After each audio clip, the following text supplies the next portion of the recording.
kepada mereka rasa takut dan rasa diawasi selalu oleh Allah Subhanahu wa taala. Pesanannya kepada anak muda, remaja yang ada di zaman itu, dan pesanan itu bukan untuk anak muda di zamannya saja, tetapi di zaman ini juga. Katanya, ya ghulam, inni uallimuka kalimat, ihfazillaha yahfazka, ihfazillaha tajidhu tujahaka.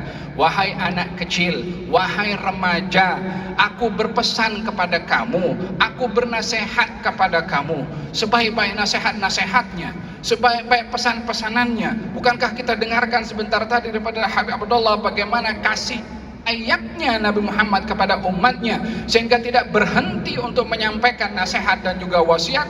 Kalau bukan wasiat dan nasihat beliau yang kita terima, mau cari nasihat di mana? Kalau bukan nasihat dan wasiat daripada beliau yang kita akan laksanakan, nak cari wasiat siapa untuk dilaksanakan selain daripada wasiat dan nasihat Rasulullah sallallahu alaihi wasallam? Wa ma yantiqu anil hawa in huwa illa wahyu yuha. Apa yang dikata oleh Nabi itu adalah wahyu dari Allah Subhanahu wa taala. Katanya, jagalah Allah, Allah jaga kamu. Jagalah Allah, Allah jaga kamu. Yakni jadilah kamu sentiasa merasa diawasi oleh Allah. Hendaklah kamu sentiasa berada dalam pengawasan radar CCTV-nya Allah Subhanahu wa taala. Hatta dalam keadaan bersendirian, hatta sedang memegang handphone, hatta sedang masuk kepada laman web tertentu, hatta dalam bilik seorang diri tak ada orang mengetahuinya, hatta berada di luar negara pun juga, hatta tidak dilihat oleh anak bangsa, hatta tidak dilihat oleh keluarga kita, hatta tidak dilihat oleh atasan kita yang maha berkuasa, maha melihat di mana saja kita berada. Ittaqillaha haitsu ma kunta. Takutlah kamu kepada Allah di mana saja kamu berada, karena di mana saja kamu berada pengawasan Allah tidak akan terlepas kepada kamu. Jangankan apa yang dilakukan oleh tubuh badan, hatta dalam hati pun juga diketahui oleh Allah Subhanahu wa taala. Ya'lamu kha'inatal a'yun wa ma tukhfis sudur. Allah tahu khianatnya mata dan apa yang ada di dalam dada pun juga diketahui oleh Allah. Di mana kita akan bersembunyi? Oleh sebab itu, jagalah Allah di mana saja kita berada. Bila ingin melakukan sesuatu yang mungkar, dalam keadaan kita bersembunyi daripada manusia, sesungguhnya yang maha melihat tidak akan lenyap pengetahuannya daripada apa yang kita lakukan. Jagalah Allah, maka Allah akan jaga kepada kamu. Ya salam, apa bandingannya Allah jaga kita dengan kita menjaga Allah Subhanahu wa taala? Yang kalau kita jaga kepada Allah, yang untung kita. Kalau kita taat kepada Allah, yang untung kita. Kalau kita meninggalkan maksiatnya Allah, yang dapat pahala kita. Allah tak dapat apa-apa kebaikan daripada kita, Dia Tuhan. Itu pun juga kalau kita jaga Allah dengan melakukan apa yang diperintah dan meninggalkan apa yang dilarang, kita yang untung. Itu pun juga Allah akan berikan penjagaan kepada kita. Dijaga imannya, dijaga hatinya, dijaga keturunannya, dijaga keluarganya. Mana ada penjagaan yang lebih aman daripada penjagaannya Allah Subhanahu wa taala? Wallahi, sesiapapun juga ingin menjaga orang lain mungkin saja akan terlepas daripada penjagaan tersebut. Tapi kalau dijaga oleh Allah Subhanahu wa taala, siapa boleh untuk menghalang dan juga untuk menerjang apa yang telah dijaga oleh Allah Subhanahu wa taala? Baginda Rasulullah sallallahu alaihi wa ala alihi wasallam bersama dengan Sayyidina Abu Bakar As-Siddiq radhiyallahu anhu di bawah Ka'bah, lalu kemudian datang Ummu Jamil, istrinya Abu Lahab, menuju ke Ka'bah dan ingin berjumpa dengan istrinya Abu Bakar As-Siddiq. Maka baginda Rasulullah mengatakan, ya Abu Bakar, itu Ummu Jamil akan datang, nanti akan dia mencari kepada aku, tapi dia tak akan nampak kepada aku. Ummu Jamil datang, pergi ke Ka'bah, nampak istrinya Abu Bakar seorang, padahal sebelah Abu Bakar Siddiq Rasulullah sallallahu alaihi wa ala alihi wasallam. Kata Ummu Jamil, mana engkau punya kawan itu? Katanya, bertanya tentang Rasulullah. Rasulullah di sebelahnya. Dia tak nampak. Siapa yang tutup? Siapa yang menjaga? Siapa yang melindungi? Siapa yang menutup matanya sehingga tertutup daripada melihat Rasulullah? Nampak istrinya Abu Bakar, sementara Rasulullah ada di sampingnya. Yang Maha Kuasa Subhanahu wa taala buat apa saja. Katanya, bagi tahu kepada dia, kalau aku jumpa kepada dia, aku akan buat, aku akan begini, aku akan begitu. Padahal Rasulullah ada di sebelahnya. Subhanal Hafidh, Maha Suci Allah yang menjaga kepada makhluknya. Tapi untuk dijaga oleh Allah, kita kena jaga Allah Subhanahu wa ta'ala, jaga perintahnya untuk dilaksanakan, jaga larangannya untuk ditinggalkan. Itulah akan menyebabkan Allah Subhanahu wa ta'ala menjaga kepada kita. Yang terakhir, daripada nasihat dan iktibar baginda Rasulullah dalam mendidik kepada umatnya, kepada anak muda khususnya, dalam membentuk generasi agar supaya generasi tidak menjadi korban kepada hawa nafsu, agar supaya generasi ini tidak menjadi umpan kepada syahwat. Dengan rasa iman kepada Allah Subhanahu wa ta'ala, maka datang seorang anak muda kepada Rasulullah dan mengatakan, "Ya Rasulullah, izinkan aku untuk melakukan zina." Anak muda ini sedang dikuasai oleh hawa nafsu. Mungkin ada hal-hal tertentu yang timbul. Bukankah zaman kita amat mencabar? Hari-hari banyak hal-hal yang mengundang kepada syahwat dan hawa nafsu. Baik itu daripada apa yang kita lihat, daripada kita punya handphone, dan juga hal-hal yang ada di sekeliling kita. Bukankah itu menguji kepada keimanan yang kita diberikan oleh Allah Subhanahu wa ta'ala? Kita perlu untuk menjaganya dengan mengambil ibrah cara Nabi mendidik kepada sahabat tadi. "Ya Rasulullah, izinkan aku untuk berzina." Kata sahabat Nabi Muhammad SAW mengatakan kepada orang itu, "Adakah kamu mahu orang lain berzina dengan ibu kamu?" Dia mengatakan tidak. Kata Nabi, "Orang lain pun tak mau kau berzina dengan ibunya. Adakah kamu mahu orang lain berzina dengan saudara perempuan kamu?" Dia mengatakan tidak. Kata Nabi, "Orang lain pun tak mau." Bayangkan Nabi mengajak orang itu untuk memahami tindakannya itu adalah merugikan orang lain, hanya sekedar syahwat dan hawa nafsu. Oleh sebab yang demikian diambil langkah-langkah oleh Nabi, didoakan oleh Nabi, dipegang dadanya oleh Nabi. Katanya, "Ya Allah, ampunkan dosa orang ini dan angkatlah kecenderungannya ini, dan lindungilah kehormatannya daripada melakukan perkara yang dimurkai, yaitu perbuatan zina." Maka kata sahabat itu, tidak diangkat tangan Nabi daripada dada aku, melainkan tidak ada perbuatan yang lebih aku benci daripada perbuatan zina. Kita berdoa dalam majelis yang penuh dengan barakah ini, melalui cara Nabi mendidik dan membentuk generasi ummah ini, dengan menanamkan keimanan kepada Allah Subhanahu wa ta'ala agar supaya sentiasa diawasi oleh Allah.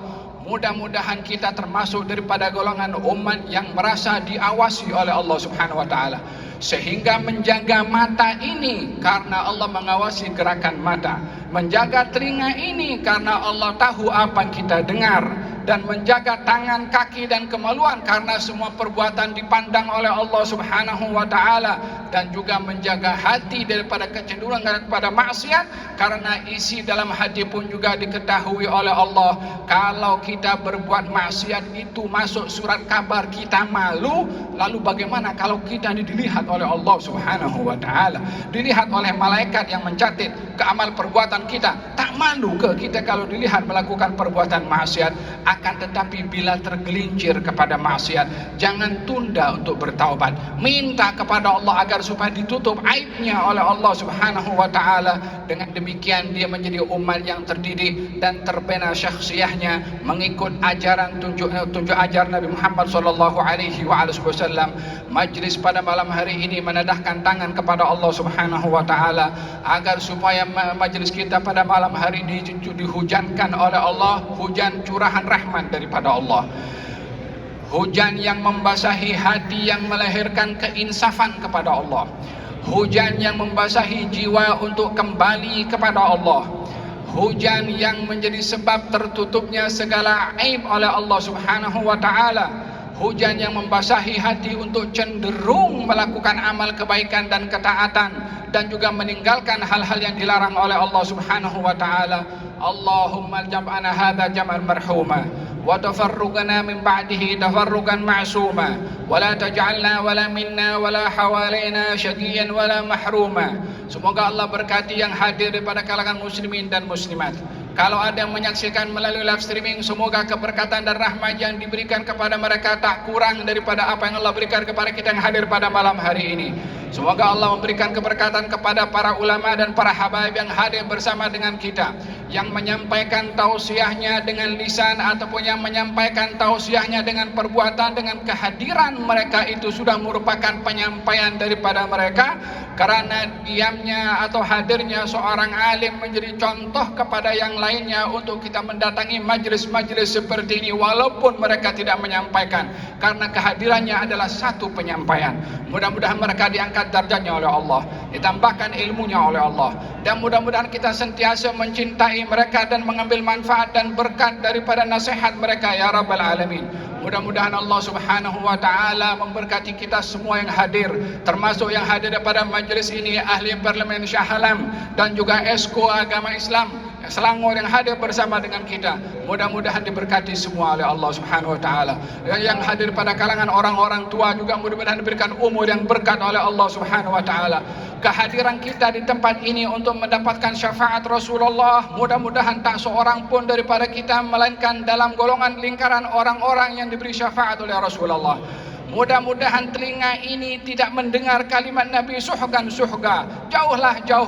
Moga-moga kita tak termasuk daripada golongan itu, tapi termasuk daripada orang-orang yang berada di saf yang awal untuk masuk dalam telaga Nabi SAW